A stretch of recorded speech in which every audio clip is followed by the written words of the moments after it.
இருக்கிற இயேசுவின் நாமத்தினாலே நன்பின் வாழ்த்துக்களை தெரிவித்துக் கொள்கிறேன். இந்த நாளிலே இந்த வீடியோ மூலமாக உங்களை சந்திப்பதில் மிகுந்த மகிழ்ச்சி அடைகிறேன். கர்த்தர் நல்லவர், அவர் கிருபை என்றென்றைக்கும் உள்ளது, மாறாதது. இந்த லாக்டவுன் நாட்களிலே நாம் விசேஷித்த விதத்தில் இந்த நாளிலே வேதத்திலிருந்து ஒரு வசனத்தை நாம் தியானிக்க போகிறோம். நிச்சயமாகவே இந்த வார்த்தைகள் உங்களுக்கும் உங்கள் குடும்பத்திற்கும் தேசத்திற்கும் ஆசீர்வாதமாக இருக்கும் என்று நான் விசுவாசிக்கிறேன். கண்ணை மூடி நாம் செய்வோம்.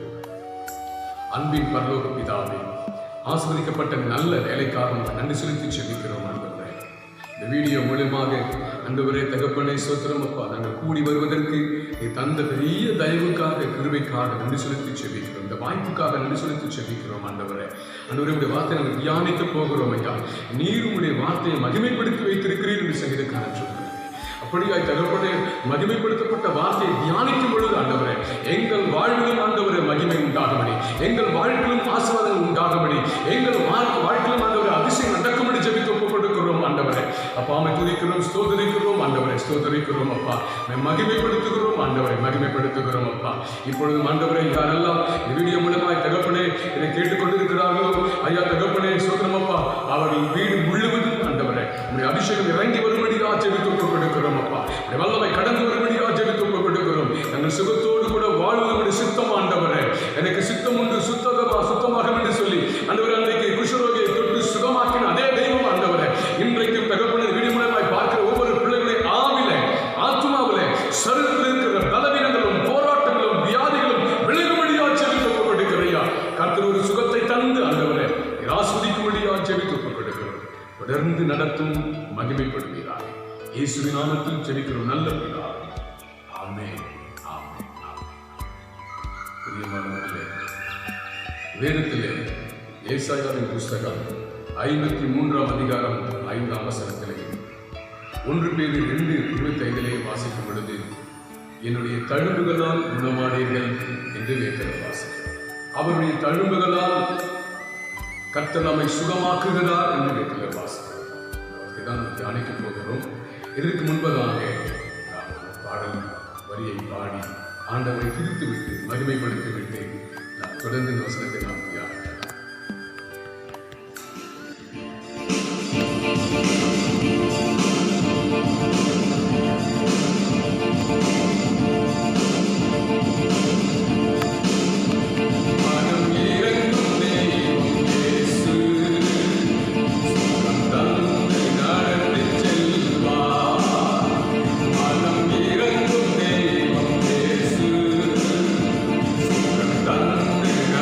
Thank you.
ஆண்டவரும் அருமை இரட்சகருமாய் இருக்கிற இயேசுவின் நாமத்தினாலே மீண்டும் என்னுடைய அன்பின் வாழ்த்துக்களை நான் உங்களுக்கு சொல்லிக் கொள்ளுகிறேன்.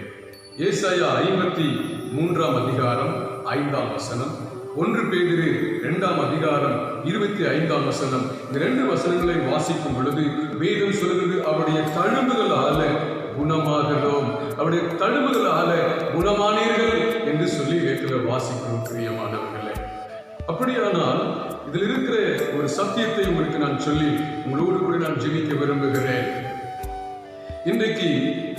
இன்றைக்கு பல விதங்களிலே வியாதிகள் வருவதாக வேதத்தின் அடிப்படையில் உங்களுக்கு நான் சொல்லி ஜெபிக்க போகிறேன். வியாதிகள் எப்படி வருகிறது, வியாதிகள் எப்படி ஒரு மனிதனுக்கு பரவுகிறது, உண்டாகிறது, வியாதி எப்படி படுகிறான் என்று சொல்லி வேதத்திலிருந்து நாம் வாசிக்க போகிறோம். முதலாவது வேதத்தில் வாசிக்கும் பொழுது முதல் குறிப்பாக அசுத்த கிருமிகள் மூலமாக வியாதிகள் பரவுகிறது, வைரஸ் மூலமாக வியாதிகள் பரவுகிறது, தொற்று நோயாய் அது பரவுகிறது என்று நாம் உலகத்திலே பார்க்கிறோம். இந்த உலகத்திலே எல்லா டாக்டர்ஸும் ஆராய்ச்சி செய்தார்கள், வியாதிகள் எப்படி உண்டாகிறது, பரவுகிறது என்று சொல்லி. உலகமெங்கும் 39 விதமான கிருமிகள் தான் பல லட்சக்கணக்கான வியாதிகளை பரப்புகிறது என்று சொல்லி கண்டுபிடித்திருக்கிறார். வியாதிகள், பெயர் தெரியாத வியாதிகள் பல எழுப்பினாலும் அதை பரப்புகிற கிருமிகள் 39 என்று கண்டுபிடித்திருக்கிறார்கள். பிரியமானவர்களே, 2 கிருமி ஒரு கிளைமேட்ல ஒன்று சேர்ந்தா ஒரு வியாதி, அதே வேற கிளைமேட்ல ஒன்று சேர்ந்தா வேற வியாதி, 3 சேர்ந்தா வேற வியாதி. இப்படி இந்த 39 கிருமிகள் மூலமாக தான் பல ஆயிரக்கணக்கான லட்சக்கணக்கான வியாதிகள் பரவுகிறது என்று சொல்லி கண்டுபிடித்திருக்கிறார்கள். இந்த கிருமிகள் செய்கிற காரியம் என்ன? அது ஒருவேளை தண்ணீர் மூலமா, காற்று மூலமா எப்படியாவது மனித உடலுக்குள்ளே வந்துவிட்டால் அந்த எந்த மனிதனுக்குள்ளாக அந்த கிருமி பரவினதோ, அந்த தொற்று உண்டானதோ, அந்த மனிதனுடைய சுகத்தை அது கெடுக்கிறது, அழிக்கிறது. எதிர்பார்த்து வருவதில்லை, வேண்டி விரும்பி வருவதில்லை, அதுவாகவே ஒரு மனிதனுக்குள்ளாக புகுந்து அது மனிதனுடைய உடலை கெடுத்து போடுகிறது என்று சொல்லப்படுகிறது. யோவான் 10 அதிகாரம் 10 வசனத்திலே வாசிக்கும் பொழுது, திருடவும் கொல்லவும் அழிக்கவும் வருகிறான் அன்றி வேறொன்றுக்கும் வரா, நானோ ஜீவனை கொடுக்கவும் அந்த ஜீவன் பூரணப்படவும் வந்தேன் என்று சொல்கிறார். பிரியமானவர்களே, கிருமிகள் திருட்டுத்தனமாய் ஜனங்களுக்குள்ளே பரவுகிறது, ஒரு திருடனை போல பரவுகிறது. அப்ப கிருமிகள் மூலமாக இல்ல வைரஸ் மூலமாக வியாதிகள் பரவும், வியாதிகள் வரும் என்று நாம் பார்க்கிறோம். இரண்டாவதாக வேதத்தில் வாசிக்கிறோம், சங்கீதம் 104 சங்கீதம் 19 வசனத்திலிருந்து 24 வசனம் வரைக்கும் நான் உங்களுக்காக வாசிக்கிறேன். சங்கீதம் 104 சங்கீதம் 19 வசனத்திலிருந்து 24 வசனம் வரைக்கும் நான் உங்களுக்காக வாசிக்கிறேன். சந்திரனை கால குறிப்புக்காக படைத்தார், சூரியன் தன் அஸ்தமனத்தை அறியும். நீர் இருளை கட்டிருக்கிறீர், ராக்காலமாகும், அதிலே சகல காற்று ஜீவன்களும் நடமாடும்.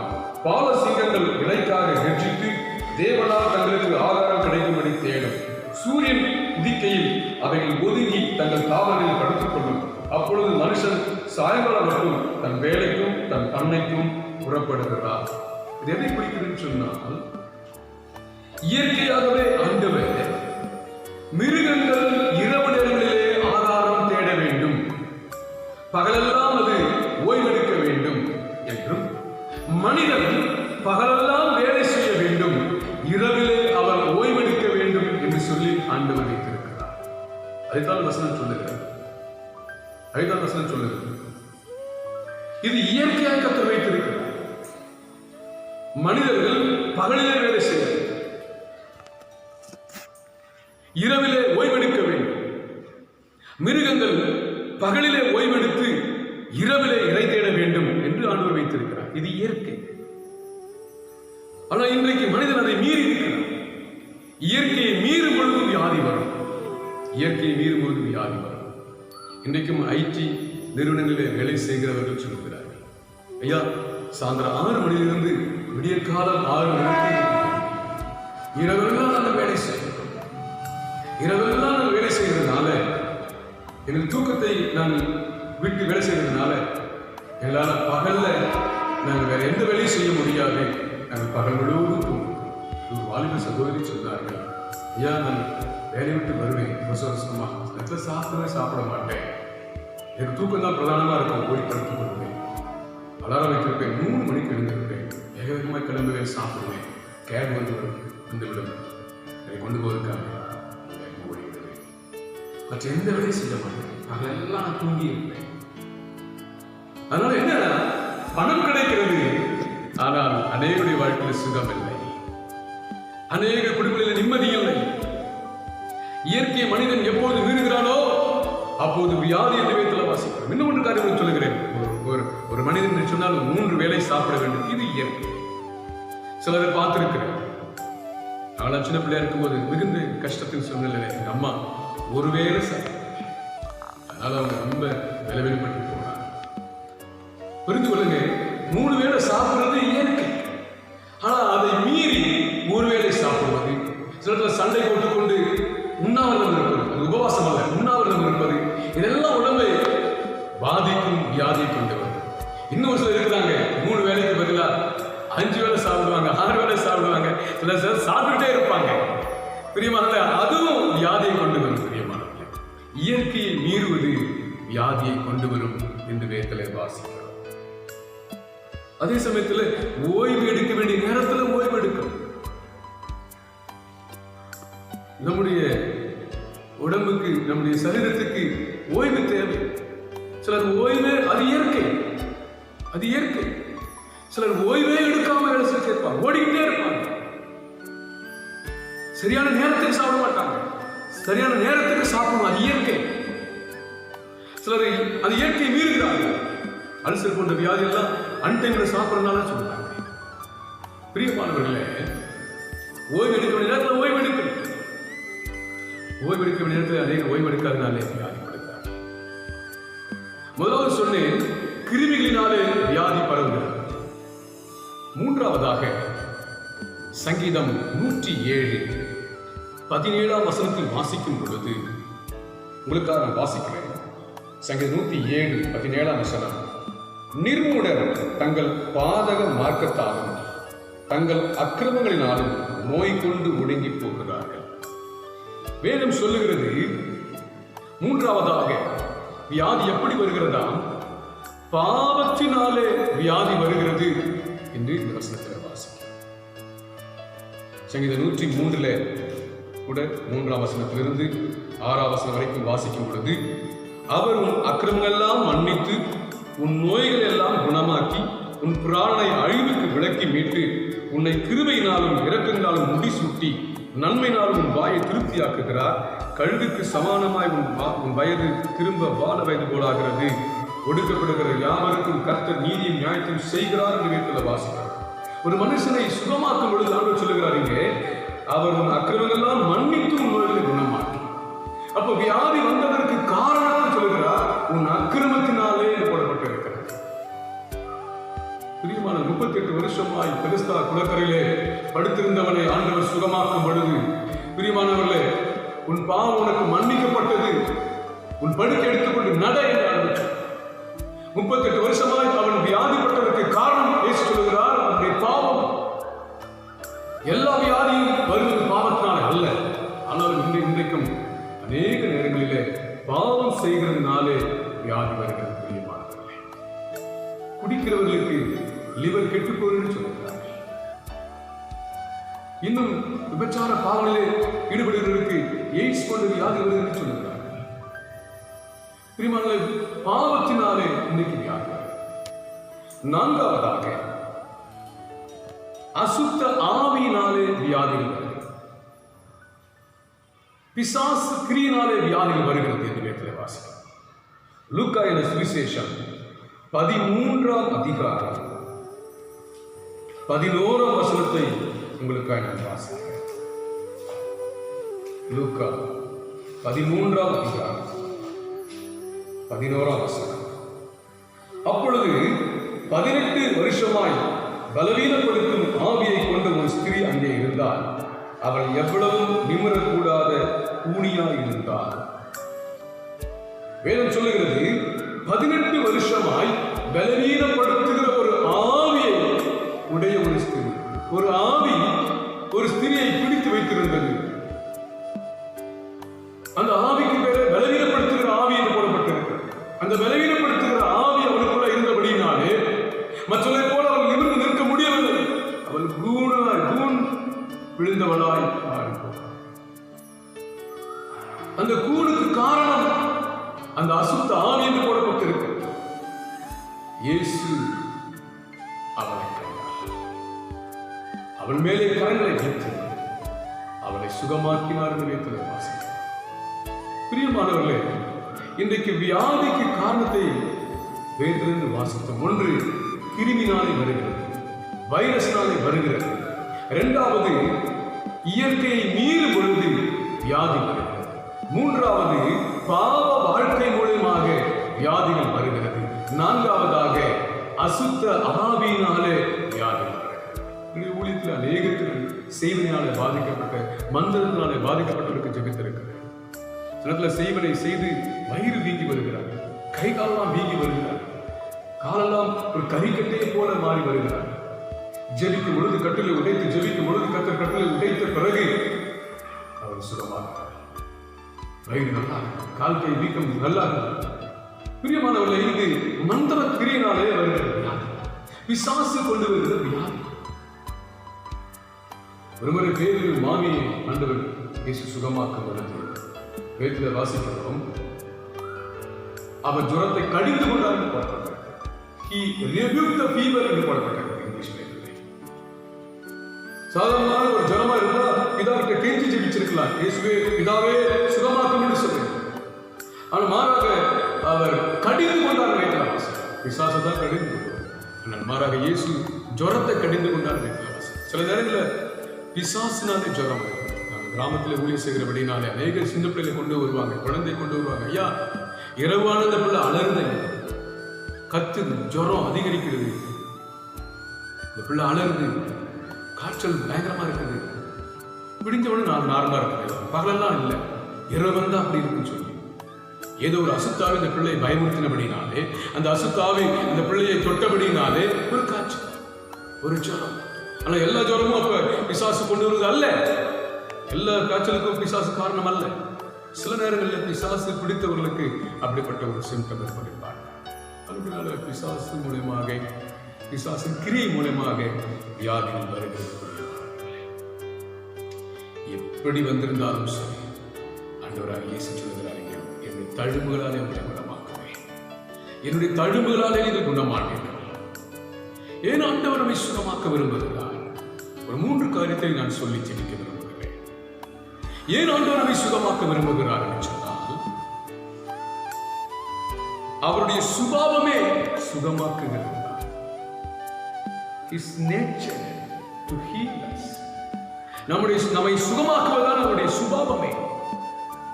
யாத்திராகம புத்தகம் 15ஆம் அதிகாரம் 26ஆம் வசனத்தில் வாசிக்கும் பொழுது, நானே உன் பரிகாரின கர்த்தர் என்று சொல்வதை பார்க்கிறோம். உபாகமம் 7ஆம் அதிகாரம் 15ஆம் வசனத்தில் வாசிக்கிறோம், நான் உன்னை சுகமாக்குவேன் என்று சொல்லப்பட்டிருக்கிறது. அவருடைய சுபாவமே நம்மை சுகமாக்குவது. பிரியமானவர்களே, அவருடைய சுபாவமே நம்மை சுகமாக்குவது. இரண்டாவதாக, ஏன் ஆண்டவர் நம்மை சுகமாக்க விரும்புகிறார்?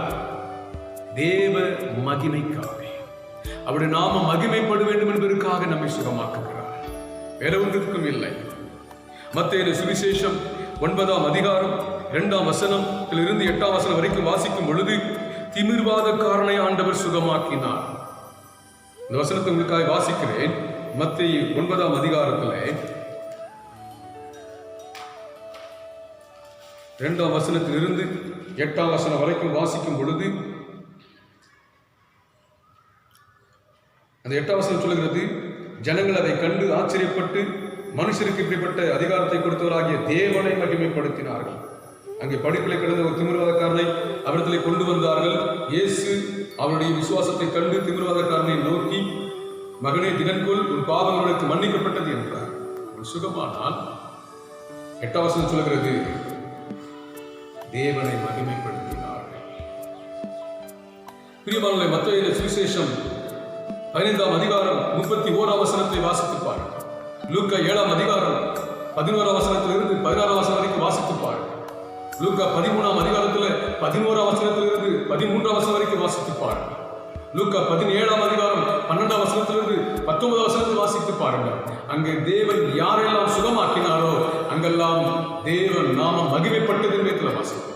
ஜனங்கள் தேவனை மகிமைப்படுத்தினார்கள் என்பதில் வாசிக்கும்.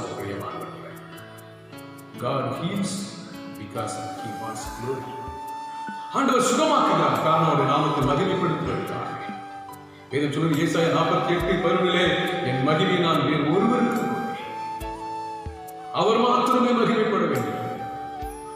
அவர் நாம மகிமைப்படுவதற்காகவே சுகமாக்குகிறார். பேசிக் கொடுக்கிற என்னையும் ஆண்டவர் 94வது வருஷம் இந்த சைனஸ் வியாதியிலிருந்து ஆண்டவர் சுகமாக்கினார். அதற்கு மறு வருடமே கிட்னியில் இருந்த கல்லை சுகமாக்கினார். இன்றைக்கும் அந்த பிரச்சனை இல்லாதபடிக்கு பல வருஷமா நான் வாழ்ந்து கொண்டிருக்கிறேன். நாம மகிமைப்படுவதாக கர்த்தருக்கு மகிமை உண்டாகும். காரணம் என்னை யாரும் சுகமாக்கினது அவர் நாம மகிமைப்பார். அவர் மகிமைப்படுவதற்காக என்னை சுகமாக்கினார். உங்களையும் இந்த வீடியோ பார்த்து கொண்டிருக்கிற உங்களையும் அவர் சுகமாக்குவார். அவர் நாம மகிமைப்படுவார். மூன்றாவதாக, ஏன் நம்மை சுகமாக்க விரும்புகிறார் என்று சொன்னால், அவர் மனதுருக்கமுள்ள ஒரு தேவன். அதனாலே நம்மை சுகமாக்குகிறார். மத்தேயு 14ஆம் அதிகாரம் 14ஆம் வசனத்தில் வாசிக்கும் பொழுது, இயேசு வந்து திரளான ஜனங்களை கண்டு அவர்கள் மேல் மனதுருகி அவர்கள் வியாதியஸ்தராய் இருந்தவர்களை சுஸ்தமாக்கினார் என்று வாசிக்கிறோம். வியாதி உள்ளவர்களை கண்டு மனதுருகி அவரை சுஸ்தமாக்கினார். மத்தேயு 9:35-36 வாசிப்பார்கள். மனதுருகி சுஸ்தமாக்கினார். அவரிடத்தில் வந்த ஒவ்வொருவரை பார்த்து மனதுருகி சுஸ்தமாக்கினார். நம்முடைய தேவன் மனதுருக்கம் உள்ளவர், அதனாலே அவர் சுகமாக்குகிறார். அவர் நாம மகிமைப்பட வேண்டும் என்று விரும்புகிறார், அதனாலே சுகமாக்குகிறார். அவருடைய நேச்சரை, அவருடைய சுபாவமே சுகமாக்குகிற சுபாவம், அதனாலே அவருடைய சுகமாக்குகிறார். வியாதி எந்த விதத்தில் வந்திருந்தாலும் சரி, அவர் நம்மை சுகமாக்கி விடுவார். ஆனால் அவர் நமக்கு சுகம் தருவதற்கு இன்னும் ஒரு காரியத்தை நான் உங்களுக்கு சொல்றேன். சரித பிரகாரமான ஒரு வியாதியிலிருந்து நாம் சுகம் அடைவதற்கு முன்பதாக ஆண்டவர் விரும்புகிற ஒரு காரியம் தெரியுமா? நம்முடைய ஆத்மாவிலே முதலாவது சுகம் அடைய வேண்டும் என்று விரும்புகிறார். நம்முடைய ஆவிலே சுகமாக வேண்டும் என்று விரும்புகிறார். ஒரு தவறு செய்த மனுஷன், பாவம் செய்த மனிதன், வியாதியால சிக்கிக்கொண்ட ஒரு மனிதன் முதலாவது மனம் திரும்ப வேண்டும் என்று கர்த்தர் விரும்புகிறார். முதலாவது அவருடைய ஆவிலே சுகத்தை பெற்றுக்கொள்ள வேண்டும். நம்முடைய ஆத்மா சுகமடைய வேண்டும்.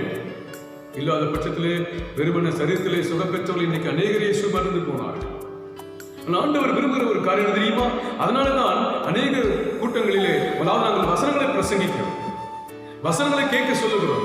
இந்த வசனத்தை கேட்கும் பொழுது அவர்களுக்கு விசுவாசம் உண்டாகும், அவர்களுக்கு மனம் திரும்புதல் உண்டாகும், ஒரு பாவ மன்னிப்பு உண்டாகும்.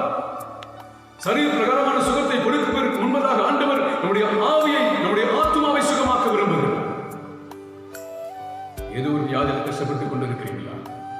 முதலாவது ஒப்பு கொடுங்க. ஆண்டவரே, என்னுடைய பாவத்தை மன்னிங்க, என்னுடைய குற்றங்களை மன்னிங்க, என்னுடைய குறைகளை மன்னிங்க, அக்கிரமத்தை மன்னிங்க, மீறலை மன்னிங்க, தவறுகளை மன்னிங்க. என்னை மன்னிச்சு ஆண்டவரே என்னை கழுவி பரிசுத்தப்படுத்தி எனக்கு இருக்கிற இந்த வியாதி எடுத்துக்கொள்ளும் என்று சொல்லி நீங்க மனம் திரும்பி ஜெபித்தால், மனம் பொருந்தி ஜெபித்தால், நிச்சயமாகவே வியாதி எந்த வியாதியா இருந்தாலும் சரி, எப்பேற்பட்ட வியாதியா இருந்தாலும் என் ஆண்டவர் சொல்லுகிறார், இந்த தழும்புகளாலே உன்னை குணமாக்கி விடுவேன், தழும்புகளாலே குணமாக்கி விடுவேன். ஒருவேளை இன்னைக்கு அநேக தேவனுடைய பிள்ளைகள் கூட வியாதியிலே மறித்து போகிறார்கள். நீங்க கேட்கலாம், ஜெபம் பண்ணியும் கூட வியாதியிலே மறித்து போகிறார்களே, அதற்கு என்ன சொல்லுவீங்க? பிரியமானவர்களே, ஒன்றைக்கு சொல்லுகிறேன், இந்த வியாதிகள் சரீரத்துக்குத்தான் வருகிறது. நம்முடைய ஆவியும் ஆத்மாவும் சரிபடுத்தப்பட்டு விட்டால், மன்னிப்பு பெற்று விட்டால், தேவனை மன்னித்து விட்டால், நாம் மறித்தாலும் ஆண்டவரோடு கூட வாழ்ந்து விடுவோம். ஒருவேளை சரீரத்தில் வியாதி இருந்து மறித்தாலும் கூட நம்ம பரலோகத்துக்குள்ள போகும்போது வியாதிக்குள்ள போக மாட்டோம். ரெண்டாவது இந்த சரீரத்தோடய நம்ம முதல்ல போக மாட்டோம். கவனிங்க, எலிசா எலியாவுடைய இரட்டிப்பு வல்லமை பெற்று அநேகரை சுகமாக்கினார், மரித்தோர்களை எழுப்பினவர். ஆனால் எலியா மரணத்தை காணாதபடிக்கு எடுத்துக் கொள்ளப்பட்டார் என்று வாசிக்கிறோம். ஆனால் எலிசாவோ மரணத்துக்கு ஏதுவான வியாதிப்பட்டார் என்று வாசிக்கிறோம். ஆண்டவர் அவரை எடுத்துக் கொள்வதற்கு வியாதியை அனுமதித்தார் என்று வாசிக்கிறோம். அதனால பிரியமானவர்கள், ஒருவேளை வியாதி வந்தது நம்ம ஜெபித்தும் சுகமாகவே கவலைப்படாதீங்க. பரலோகத்துக்குள்ள போகும் பொழுது நம்ம வியாதியோடு கூட போக போறோம். இங்கே வேணா கண்ணு தெரியாம இருக்கலாம், ஆனால் பரலோகத்துக்குள்ள போனா கண்கள் இயேசுவை காணும். இங்கே உங்களுக்கு காது கேட்காம இருக்கலாம், ஆனால் பரலோகத்துல போனா அந்த சத்தம் உங்களுக்கு கேட்கும். இங்க வேணா நீங்க பூமியா கூட இருக்கலாம், ஆனா நீங்க பரலோகத்துக்கு போனா நீங்க கத்தரை துதிப்பீங்க, உங்க வாயால துதிப்பீங்க.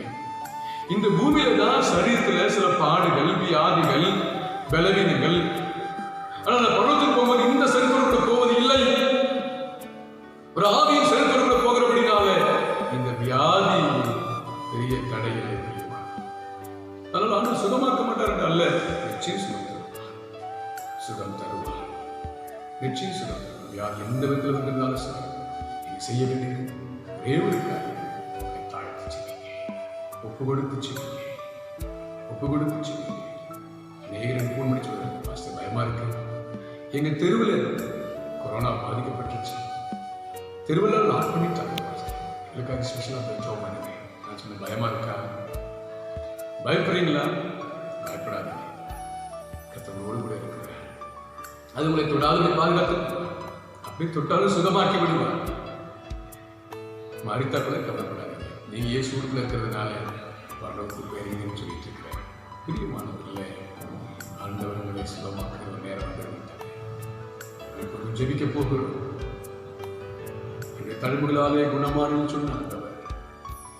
உங்களை தொட்டு சுகமாக்க போகிறார். இன்னும் ரெண்டு விஷயத்தை மாற்றம் சொல்லி எப்படி சுகமாக்குகிறார் என்று சொல்லி அவரோடு கூட சொல்லி உங்களுக்காக ஜெபிக்க போகிறேன். கவனமா கேளுங்க, தேவன் எப்படி நம்மை சுகமாக்குகிறார். லூக்கா சுவிசேஷம் 4ஆம் அதிகாரம் 40ஆம் வசனத்தை வாசிக்கும் பொழுது, வியாதிகளால் வருத்தப்பட்டவர்களை அவரிடத்தில் கொண்டு வந்தார்கள். அவர்கள் ஒவ்வொரு மேலும் அவர் தம்முடைய கைகளை வைத்து அவர்களை சுஸ்தமாக்கினார் என்று வேதத்தில் வாசிக்கிறோம். இயேசு உயிரோடு கூட வாழ்ந்த நாட்களிலே இயேசுவிடத்தில் அநேக வியாதி உள்ள மக்களை கொண்டு வந்தார். சாயந்திர வேளையில அநேக வியாதிகளை கொண்டு வந்தார். வியாதிகள் மேலே இயேசு கைகளை வைத்து சுகமாக்கினார் என்று அந்த வசனம் சொல்லுகிறது. இயேசு மாத்திரம் அல்ல, அப்போஸ்தலர் 28ஆம் அதிகாரம் 8ஆம் வசனத்திலே வாசிக்கும் பொழுது, புபிலியுவினுடைய தகப்பன் ஜுரத்தினாலும் இரத்த வேதியினாலும் வருத்தப்பட்டு கிடந்தார். பவுல் அவரிடத்திலே போய் ஜெபம் பண்ணி அவன் மேல் கைகளை வைத்து அவனை குணமாக்கினார் என்று வேதத்தில் வாசிக்கிறோம். இயேசு மாத்திரம் அல்ல, இயேசுனுடைய ஊழியக்காரர்கள் அப்போஸ்தலர்கள் இயேசு சொன்ன அதே மாதிரியாக வியாதிகள் மேலே கைகளை வைத்து ஜெபித்தார்கள். ஊழியக்காரர்கள் மாத்திரம் அல்ல, மார்க்கு சுவிசேஷம் 16ஆம் அதிகாரம் 18ஆம் வசனம் சொல்லுகிறது, விசுவாசிகளால் நடக்கிற அடையாளங்கள். அது ஒரு அடையாளம், வியாதிகள் மேல் கைகளை வைப்பார்கள், அப்போது அவர்கள் சுஸ்தமாவார்கள். பிரியமானவர்களே, இயேசுவை விசுவாசித்தால் போதும்.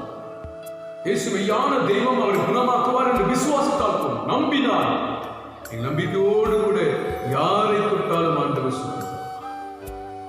நீங்கள் கைகளை வைக்கும் பொழுது உங்கள் கைகளோடு கூட என் ஆண்டவருடைய கைகளை இருக்கும். அவர் தொடுவார். நீங்கள் தொடும்போது அவர் தொடுவார். உங்கள் கைகள் மூலமாக அந்த சுகமளிக்கிற வல்லமை இறங்கும். அப்படித்தான் நான் ஒரு வாக்கு பண்ணியிருக்கிறேன். நீங்களே உங்கள் தலைமையிலே கூட கைகளை வைத்து ஜெபிக்கலாம், தவறு. நீங்கள் உங்கள் பிள்ளைகள் மேலே கைகளை வைத்து ஜெபிக்கலாம், தவறு.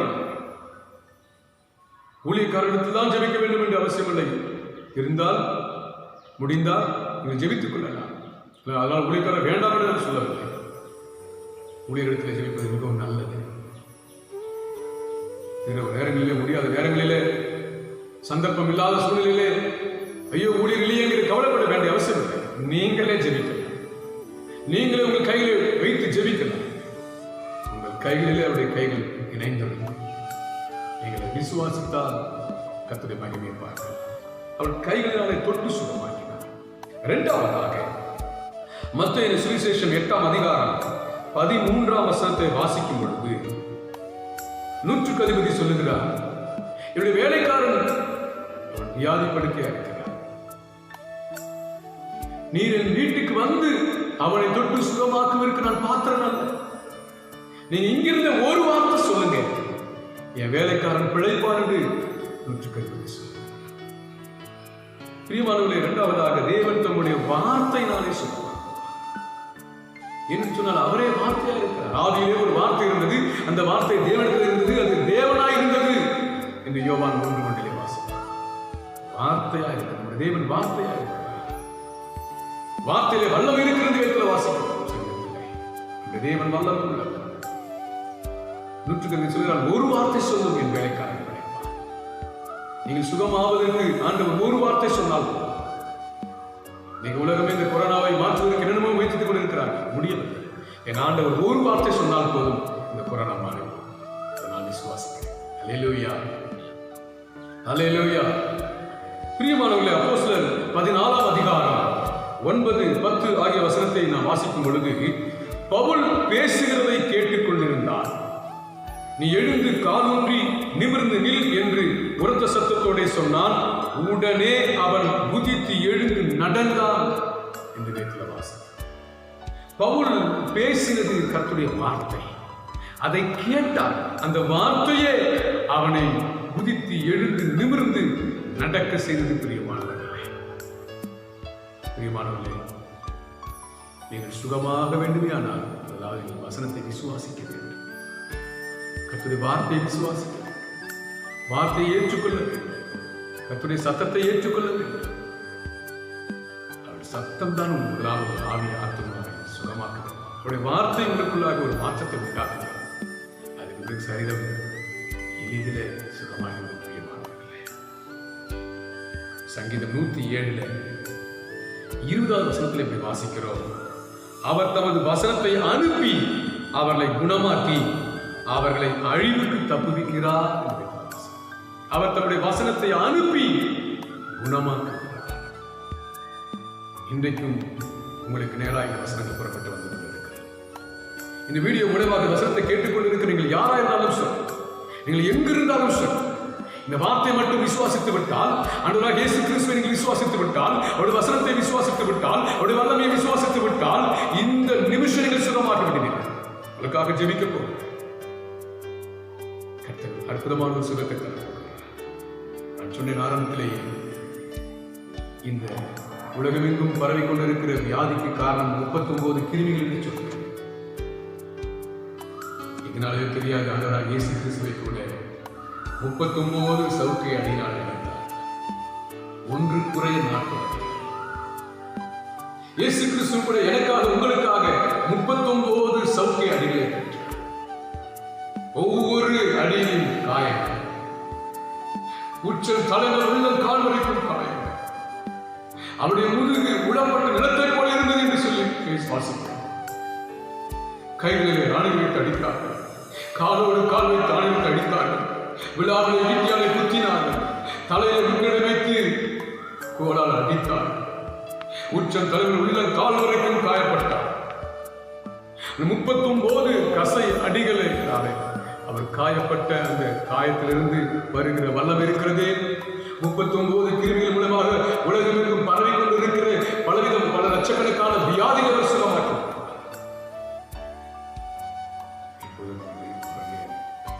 தழுமொழி நினைத்து நாம் ஜெபிக்க போகிறோம். தழுமொழி தியானித்து நாம் துதிக்க போகிறோம், ஜெபிக்க போகிறோம். இருக்கிற இடத்திலே ஒழுங்கால் படிச்சு கண்களை மூடி முதலாவது உங்களை ஒப்பு கொடுத்து நீங்க ஜெபிப்பீங்களா? உங்களை தாழ்த்தி ஜெபிப்பீங்களா? உங்களுடைய பாவத்தை ஒப்பு கொடுத்து ஜெபிப்பீங்களா? கண்களை மூடி நாம் ஜெபிக்கலாம். அற்புத இயேசு உங்களுக்கு சுகம் கொடுக்க போகிறார். அதிசயமானவர்கள் சுகம் கொடுக்க போகிறார். பரிகாரனை இயேசு சுகம் கொடுக்க போகிறார். நம் கண்களை மூடி நாம் ஜெபிக்கலாம். அன்பின் பரலோக பிதாவே, ஆசீர்வதிக்கப்பட்ட நல்ல வேளையிலும் ஆண்டவரே, இந்த வீடியோ மூலமாக இந்த செய்தியை கேட்டுக்கொண்டிருக்கிற ஒவ்வொருவருக்காக நான் ஜெபிக்கிறேன். ஒவ்வொருவர் மேலும் ஆண்டவரே, ஒவ்வொரு வீட்டுக்குள்ளேயும் ஆண்டவரே, உம்முடைய பலத்த வல்லமை இறங்குபடி ஜெபித்து ஒப்புக் கொடுக்கிறேன். இந்த வசனத்தை தகப்பனே விசுவாசிக்கிற, நேசிக்கிற, ஏற்றுக்கொள்ளுகிற பிள்ளைகள் ஒவ்வொரு மேலும் ஆண்டவரே உடைய வல்லமை இறங்கி வரும்படியா ஜெபித்து ஒப்புக் கொடுக்கிறேன். நீங்க சொன்னீங்க என்னுடைய தழும்புகளாலே குணமானீர்கள் என்று சொல்லி ஆண்டவரே, சுகமாக்குற அந்த தழும்பு ஆண்டவரே இப்போது உங்களுடைய பிள்ளைகளை இறங்கும்படி ஜெபித்து ஒப்புக் கொடுக்கிற ராஜாவே. முதலாவது உங்களுடைய பிள்ளைகளுடைய குற்றங்களை, குறைகளை, பாவங்களை, அக்கிரமங்களை, தகப்பனே தவறுகளை மன்னிக்கும்படியா ஜெபித்து ஒப்புக் கொடுக்கிறையா. ஆவியில இருக்கிற வியாதிகள், ஆத்துமாக்குள்ள இருக்கிற பலவீனங்கள், சரீரத்தில் இருக்கிற வலிகளும் பலவீனங்களும் வியாதிகளும் இயேசுவின் நாமத்தில் மாறுபடியா ஜெபித்து ஒப்புக் கொடுக்கிறேன். இப்பொழுது இரத்தத்தால் கழுவி நீங்க பரிசுத்தப்படுத்தி ஆண்டவரே ஆவியை குணமாக்குங்கப்பா, ஆத்துமாவை சுகமாக்குங்க ஆண்டவரே. ஆவியும் ஆத்துமாவும் சுகமாக்கும் பொழுது எளிதில் சரீரம் சுகமாகி விடுமே ஆண்டவரே. சரீரத்தில் வலிகள் விலகுவதாக ஆண்டவரே. தகப்பனே ஒருவேளை கிருமினால வந்திருந்தாலும் சரி, ஒருவேளை வைரஸ் மூலமாக வந்திருந்தாலும் சரி, ஒருவேளை கொரோனா வந்து இருந்தாலும் கூட ஆண்டவரே இப்ப நீங்க சுகமாக்கும்படியா ஜெபித்து ஒப்புக் கொடுக்கிற ஆண்டவரே. ஒருவேளை பிள்ளைகள் இயற்கை மீறி இருந்தால், இயற்கை மீறினால வியாதி வந்திருந்தால் கர்த்தர் இப்போதே மனம் திரும்புகிறதுனால தொட்டு சுகமாக்கும்படியா ஜெபித்து ஒப்புக் கொடுக்கிறப்பா. சுகமாக்குவீராக தகப்பனே, சுகமாக்குவீராக தகப்பனே. அல்லேலூயா, அல்லேலூயா தகப்பனே. அசுத்த ஆவி மூலமா ஆண்டவரே தகப்பனே வியாதி வந்திருக்குமையானால், ஏதோ ஒரு பிசாசு நிமித்தமாக ஆண்டவரே ஒரு பிள்ளைக்கு வியாதி வந்திருக்குமையானால், இல்ல அசுத்த ஆவி பிடித்ததுனால வியாதி வந்திருக்குமையானால், இல்ல மந்திர சூனியத்தினால வியாதி வந்திருக்குமையானால், இப்பொழுதும் ஆண்டவரே நீருடைய அபிஷேகத்தை ஊற்றி, நீருடைய வல்லமையை ஊற்றி, நீருடைய ரத்தத்தை ஊற்றி, நீருடைய கழுவியால தொட்டு ஆண்டவரே உடைய பிள்ளை சுகமாக்கும்படியா ஜெபிக்கிறேன். பிசாசின் கட்டுகள் உடைந்து போவதாக, எல்லா மந்திர சூனிய கட்டுகள் உடைந்து போவதாக, உடைய பிள்ளைகளுடைய தகப்பன சரீரத்தை கர்த்தர் விடுவிக்கும்படியா நான் ஜெபித்து ஒப்புக் கொடுக்கிறேன்ப்பா. அல்லேலூயா. கர்த்தருடைய பலத்த வல்லமை இறங்கும்படியா ஜெபித்து ஒப்புக் கொடுக்கிறையா. இறங்குவதாக, இறங்குவதாக. உள்ள பாவத்தை செய்ததுனால வியாதி வந்திருக்குமையானால் முதலாவது பாவத்தை மன்னிக்கும்படியா ஜெபிக்கிறார் ராஜா. புகையிலை தகப்பனை அதிகமாய் பயன்படுத்துகிறவர்களுக்கு கேன்சர் போன்ற வியாதிகள் வருகிறது என்று மருத்துவர் சொல்லுகிறார்களே. அதிகமாய் குடிக்கிறவர்களுக்கு லிவர் கெட்டு போகும் என்று சொல்லப்படுகிறது. சீக்கிரத்தில் மஞ்சக்கமல வியாதிகளை தொடும் என்று சொல்லப்பட்டிருக்கிறது. எதிர்ப்பு சக்தி குறைய குறைய குறைய எல்லா வியாதிகளும் எளிதிலே வந்துவிடும் என்று சொல்லுகிறார்களே. ஐயா, ஒருவேளை பாவத்தை செய்ததினாலே, குடித்ததினாலே, விபச்சாரம் பண்ணினதினாலே, இல்ல வேற ஏதோ ஒரு பாவத்தை செய்ததினாலே ஐயா தகப்பனே வியாதி வந்து ஒடுங்கி கிடைக்கிறவர்களுக்காக ஜெபிக்கிறேன். அன்றைய முதலாவது ஒரு பாவத்தை மன்னிக்கும்படியா ஜெபிக்கிறேன். 38 வருஷமாய் பெதஸ்தா குளக்கரையிலே தகப்பனை படுத்து கிடந்தவனுடைய பாவத்தை ஆண்டவர் மன்னித்து அவனை சுகமாக்கினீரே. திமிர்வாதக்காரனுடைய பாவத்தை மன்னித்து அவனை சுகமாக்கினீரே. ஆண்டவரே இப்பொழுதும் ஆண்டவரே சுகத்துக்காக ஜெபிக்கிற உடைய பிள்ளைகள் வாழ்க்கையில் இருக்கிற ஏதோ ஒரு பாவம் அவரை விட்டு விலகுபடி நான் ஜெபித்து ஒப்புக் கொடுக்கிறையா. கர்த்தர் தகப்பனே மன்னிங்கன்னு சொல்லி ஜெபிக்கிற ஒவ்வொரு பிள்ளைகளிலும் இரத்தத்தை ஊற்றி, இரத்தத்தினாலே கழுவி ஐயா பரிசுத்தப்படுத்தி வியாதியை விளக்கும்படியா ஜெபிக்கிறேன். இந்த தகப்பனே ஜெபம் முடிவதற்குள்ளாக, ஜெபம் முடியும் பொழுது வியாதி இருக்கக்கூடாது ஆண்டவரே. அப்ப இப்பொழுது கர்த்தர் சுகமாக்குகிறாங்க. சுகமளிக்கிற ஆவியானவர் ஆண்டவரே தொடுபடியா நான் ஜெபித்து ஒப்புக் கொடுக்கிறேன். சுகமளிக்கிற வல்லமை வரங்கள் இறங்குபடியா ஜெபித்து ஒப்புக் கொடுக்கிறையா.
நீ சொன்ன வார்த்தையை சொல்லி பிரசங்கித்து ஜெபித்திருக்கிறேன்.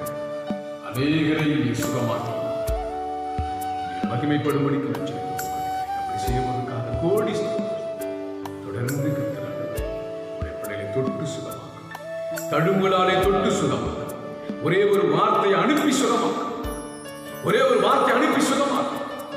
ஒரு வார்த்தை இந்த பிள்ளைகளை இறங்கட்டும், இதிலே உண்டாக்கி மகிமைப்படுத்துகிறார், ஆசீர்வதிப்பீராக.